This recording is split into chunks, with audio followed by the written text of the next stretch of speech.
we managed. I know, I can't believe it.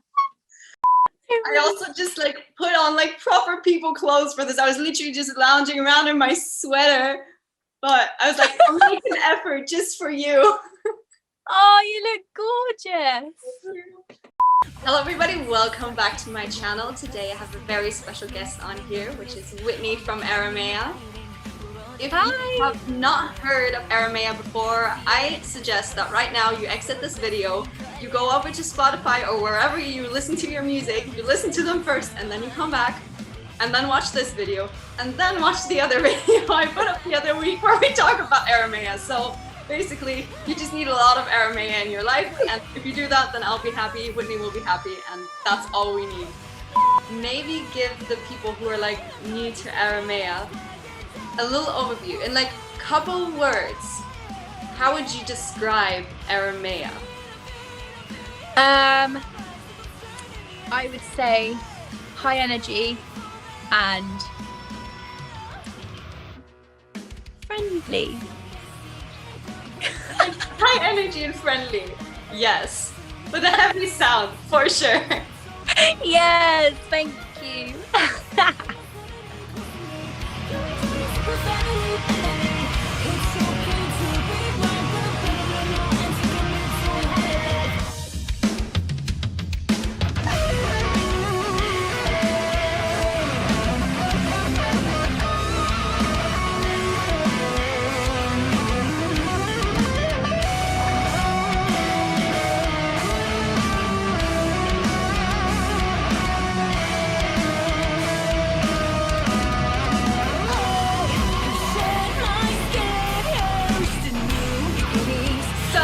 I would say let's basically just start at the very beginning, maybe about you. How did you get into music and when did you realize like I want to be in a band and I want to make this like my career?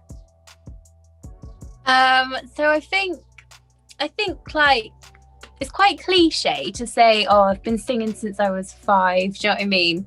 But I mean, I think a lot of people have started singing as soon as they could.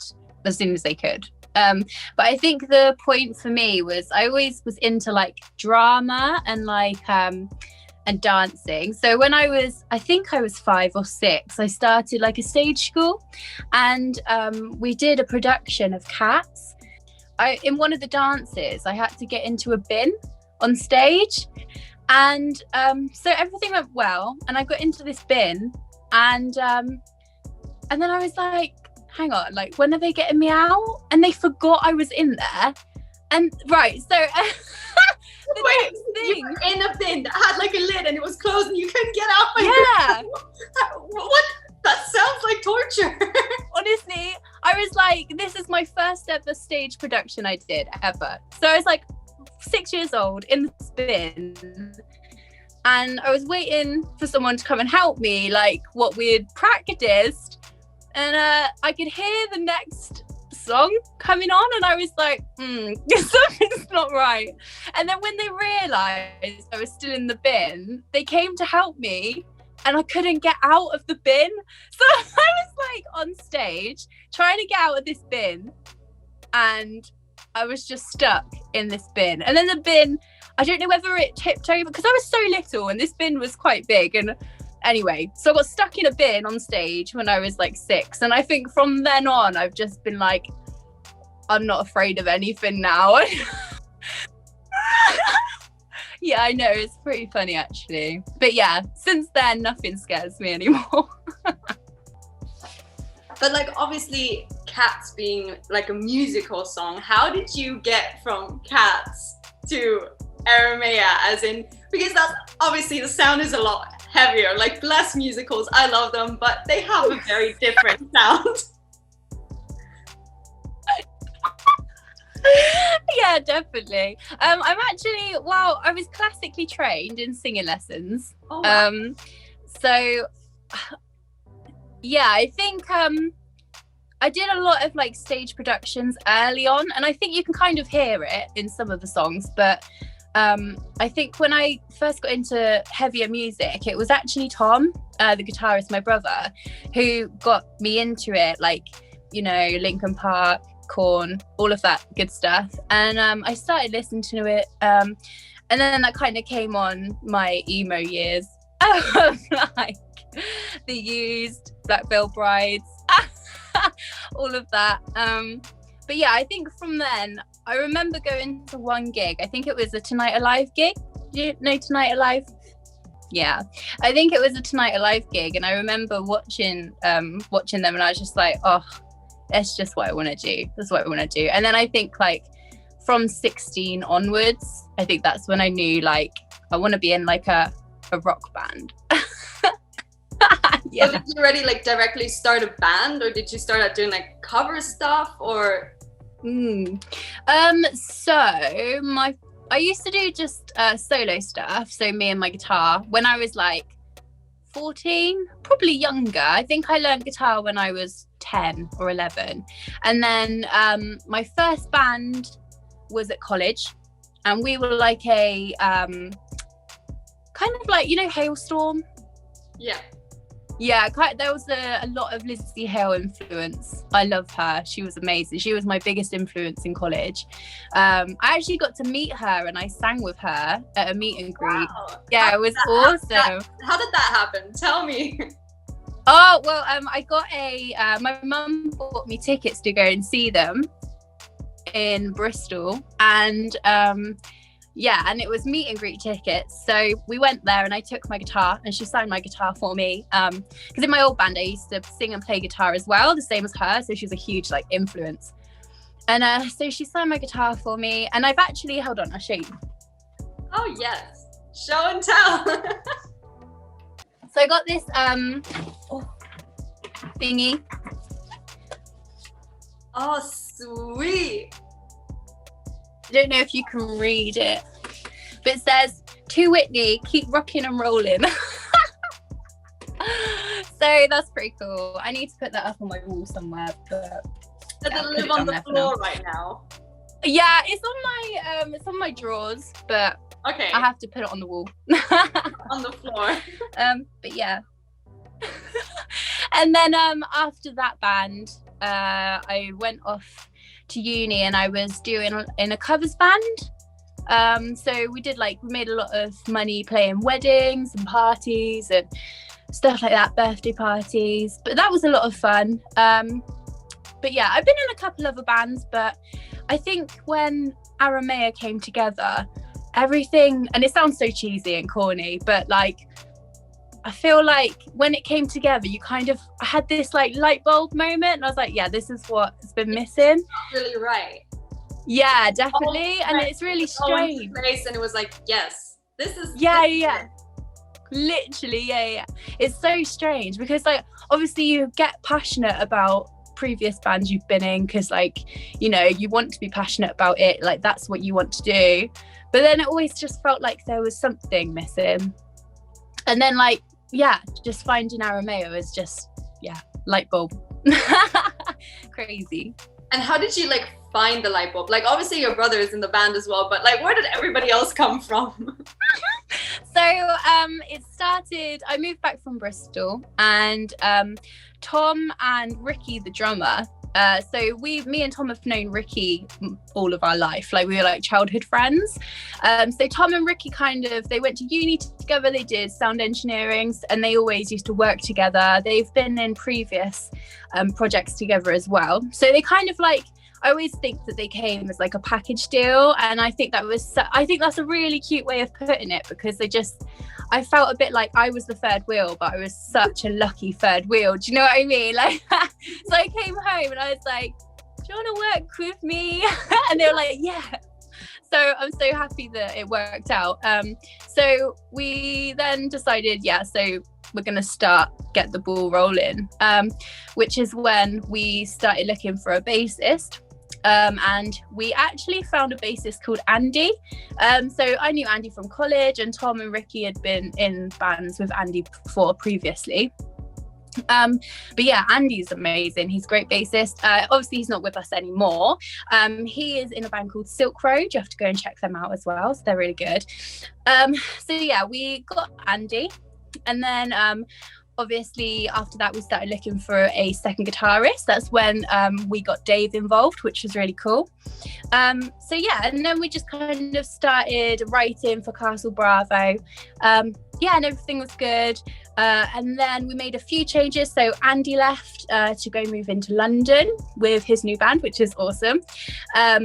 And Dave left. We parted ways during lockdown just because of creative differences. Oh, and obviously we found Luke, which is like, that's another thing as well that I want to. Oh, yeah, I always I try and picture the timeline in my head, but it's like in my head Luke's always been there, so I always like skip over that part because it just feels like he's always. That's what I feel like. But no, with Luke, that was another moment where he came in, and because Andy had just left and we were looking for a new bassist, for a while we just thought we were going to put bass on the tracks, and we were just like, I don't know, it's hard bringing someone into a band when things feel like this is it now. But looking back now, they weren't actually, like, that wasn't it, you know what I mean? I might be talking rubbish. Yeah, like when you're so on the same wavelength creatively, I feel like things just feel possible, if that makes sense. Like, yeah, you're not like scared, like, oh, is this gonna work out? They're just like happening. You're like, okay, let's do this. Let's go a step further. Let's try this. Let's try that. And you just like go off, and everyone's like in the same boat, and it just helps so much.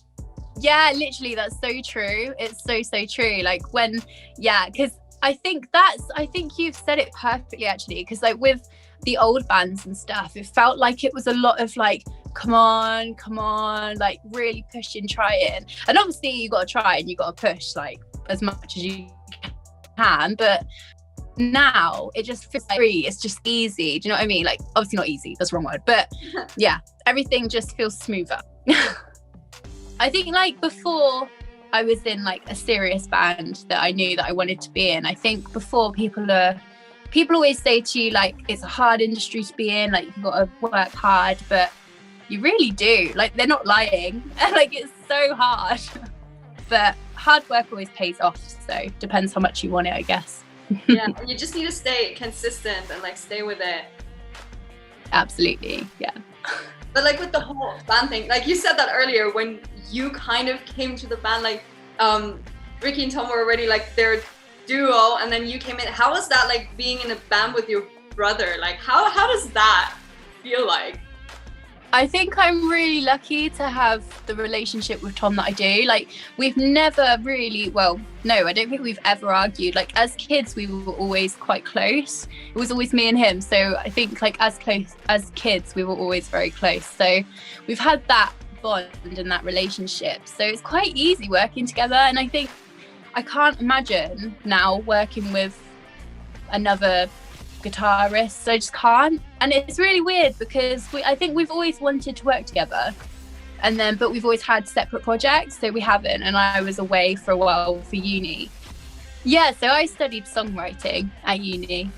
I mean, I had some amazing tutors, and some not so amazing, but yeah, I mean, I've taken a lot from some lessons, and you know, I think there's a stigma with where I went to uni where they definitely have favourites, and it's like, it's okay while you're their favourite, and they give you a lot of opportunities, but with the music, you know, the music scene as it is,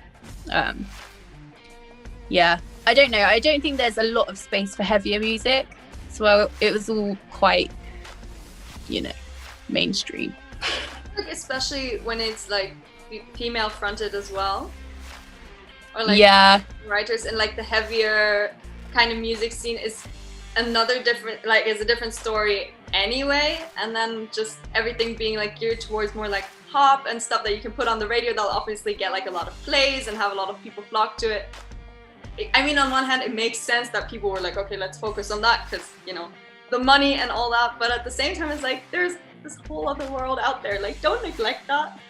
Yeah, literally, absolutely. I think I got a lot from my uni, but I also think that there's a lot of things they could improve, and from seeing other people as well that also go there. Currently, I think, looking at it, I think they have the same experience. So I don't know. It depends really what you want to get out of it. But you got to pick and choose, haven't you? You got to take what you want and leave the rest. So yes, that's true. I mean, you're definitely using probably what you learned there. I mean, you are creating music. I mean, you soon are gonna drop new music, which is exciting. Yes, so excited. I'm looking forward to showing you. How does that like feel, dropping something? I mean, you obviously dropped the circus as well during the pandemic and had like your lockdown covers and everything, but how does it feel dropping another track during the pandemic and not being able to like play it? Yeah, it's so weird actually. Well, this one, Wish, that we're releasing next week, it's actually a song that we wrote in the Castle Bravo era. So we have actually played that together, but we didn't release it on the EP because we just felt like it wasn't finished. So, and I'm glad that we didn't, because yeah, it's changed a lot now than what it used to be. But yeah, so exciting. I'm really excited to show you. I hope you like it. It's very different, I think, to a lot of the other songs. It's more of like a ballad. But ain't nothing wrong with ballads. Like, I'm very much looking forward to hearing it. Yeah, so we just wrote the circus, and then we decided that we wanted it to, we built this whole kind of like, sorry, can't talk. I know that feeling. It's like, you can cut this bit. Yeah, no, when we wrote the circus, I think we kind of developed this whole like release strategy that we were gonna do a good video and really like kick it and try and, because we knew that it was kind of like in the middle of the pandemic and everything was kind of, we needed that extra push to like really like keep the ball rolling and like remotivate ourselves as well. The circus was originally supposed to be out in May, but we had so much had changed with the circus release, and when Dave left, we kind of made a few changes, and then we decided, right, let's just do a music video. I saw this awesome deal come up on a videographer Instagram called Cinioteric Films. I really don't want to get that wrong. Hold on. Oh my god, I really can't get that wrong. Cinioteric. Yeah, Cinioteric. That's how you say it. Okay, yeah. Absolutely incredible the whole way through. So amazing. We just told them, we sent them the song, told them like a brief description of what the song meant. They came up with like a little storyline, and we kind of swapped ideas, and it kind of built yeah. And then they spent a couple of days filming, and then we went up and did a few little bits, and then we went up again to do a full day of just playing. And they literally, the turnaround was so quick. They're just incredible at what they do. I think we finished filming, and then 3 days later we got the first video through, and they were like, how's it look, guys? And it was basically perfect. Like, it's what is on YouTube now, basically. So yeah, it was awesome. They were so good. We really wanted to do a video for Wish, and we had everything planned, and we were going to do like a water theme, like we were going to do underwater. Wow. Yeah, and hopefully we can still do that for maybe another video now, but I wanted to get a nice big like wedding dress and like just go underwater and all of this cool stuff. But then the pandemic hit again, so we couldn't. No, but that needs to happen. We need to like dunk you underwater in a wedding dress. We all need to see that now. The song is different to the other songs because it kind of feels a bit more like I said, it's like a ballad, so it feels a little bit slower, and I think like water helps emphasize that, and it's kind of like water brings peace to the song as well, where the song is like still quite angry from like the Castle Bravo days, like the lyrics were written back then, and I've changed them slightly so they're not as angry, but I think the water kind of tries to like cool it down. So yeah, it would have been really nice and it would have worked really well, but never mind. Because I mean, like, Bravo in and of itself, there's definitely, when I listen to that, a lot of anger and frustration in there. I was like, Yeah. wow, someone had a really tough time and someone really wants to say like, fuck you. All of that. So where did that all come from? What's the story behind Castle Bravo? I don't think it hits you and you realize how much these songs mean to you until you play them live, and until you're really like, until you've got somebody to like shout these words at. Like, I don't think you realize quite where the song has come from. And it's so true. It's so true. I think there's so much emotion in the Castle Bravo EP that I hope that with our next like sort of songs that we do, I hope that's still as strong as Castle Bravo. But yeah, it's definitely special when you're playing it. Especially like if it comes from a place of like authenticity and truth. I feel like that makes a huge difference. If like an artist or like a band, they write songs, they play songs that are good, but you feel like it's constructed two-way, and it's like them pouring out their soul and just like living it in that moment. Like, it doesn't feel as honest, and I feel like you notice it and the crowds notice it as well. Yeah, definitely. It's really, it definitely takes a skill to take someone else's song and sing it as if like it really means something to you. And I think where I was in a covers band for like 5 years, I think it definitely takes time to listen and learn the songs, because singing someone's song is like, that's one thing, but then trying to relate to the song and get that across to the audience, that's like a completely different game. Like, but yeah, it's definitely harder. And I think with the songs that I've written lyrics for, it's definitely, I don't think I would be able to write from a place that's not truth very well. I just don't think it would. I don't know. I've tried it before and I've just scrapped it.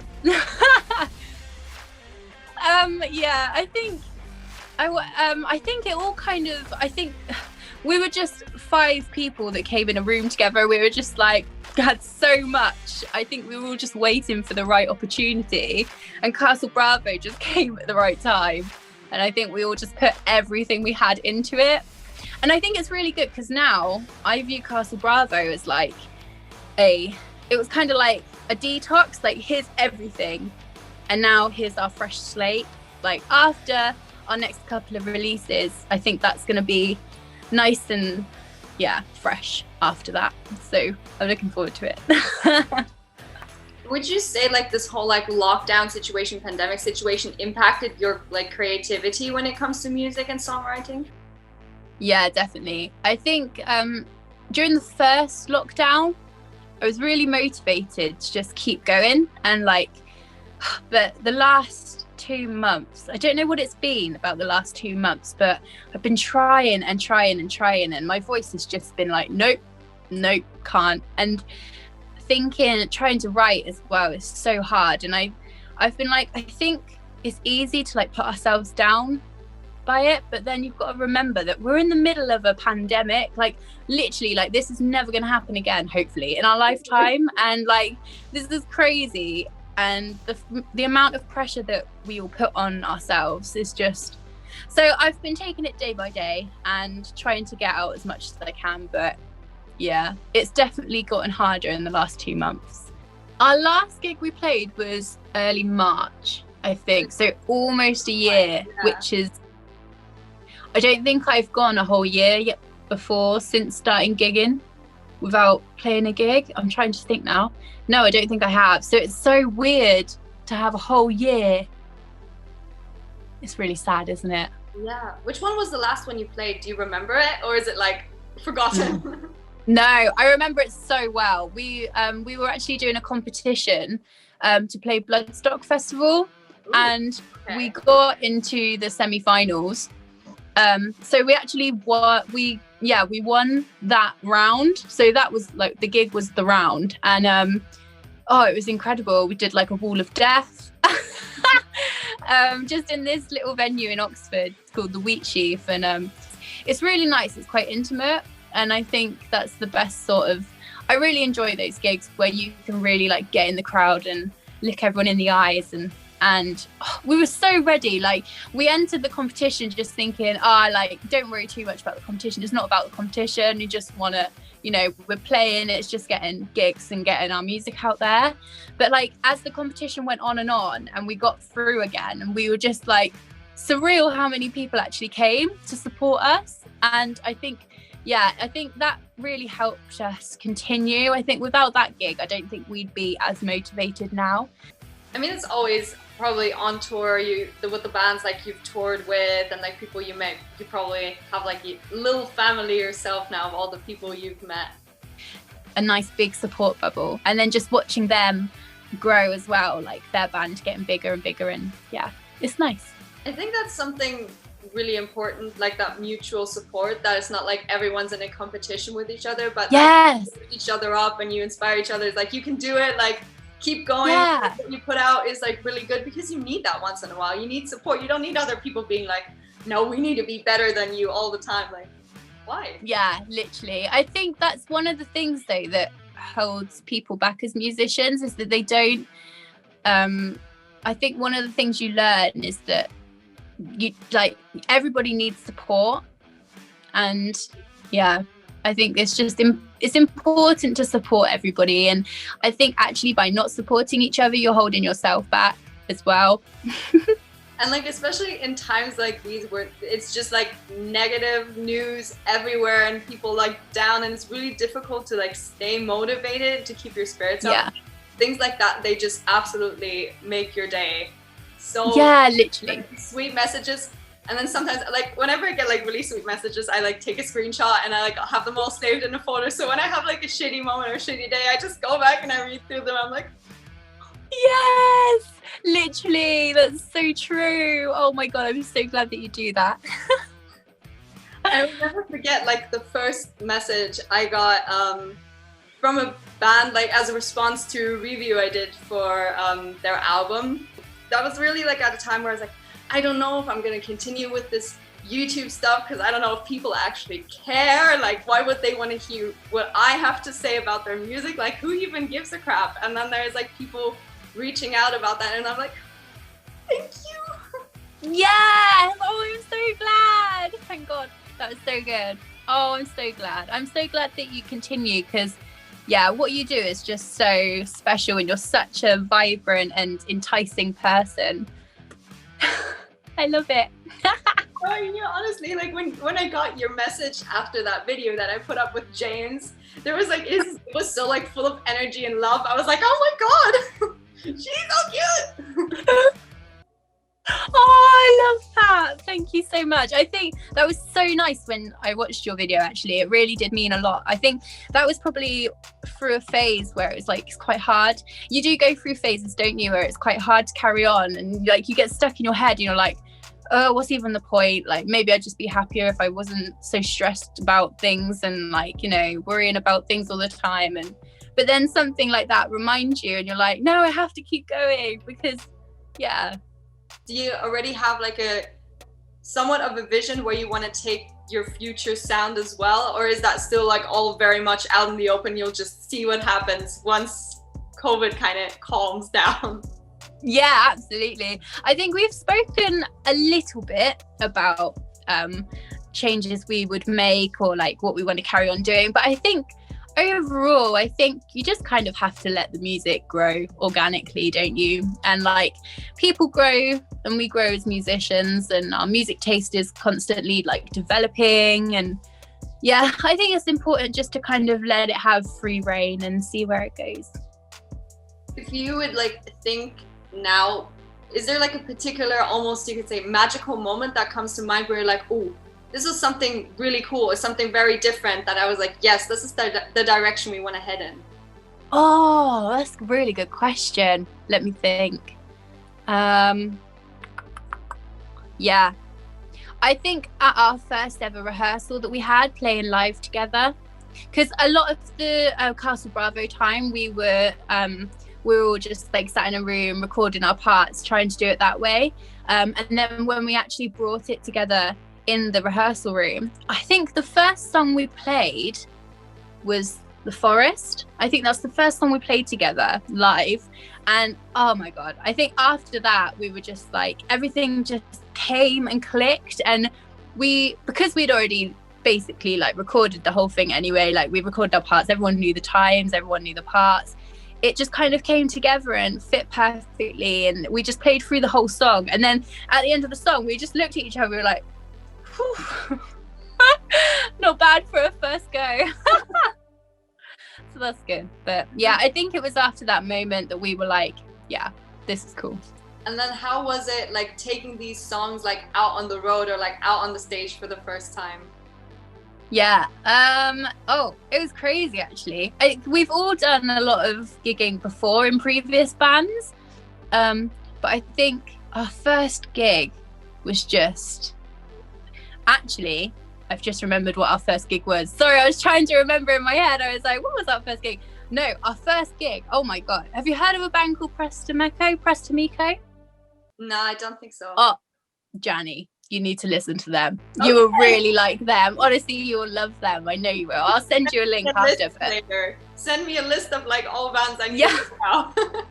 Absolutely. I really think you'll love them. They're so good. Anyway, so they're a band that I really loved for ages. I used to listen to them all the time, all through uni. I listened to them. And we're in a practice room and Dave got a message and was like, oh, by the way, guys, do you want to support Prestamico at the O2? And we were like, yes.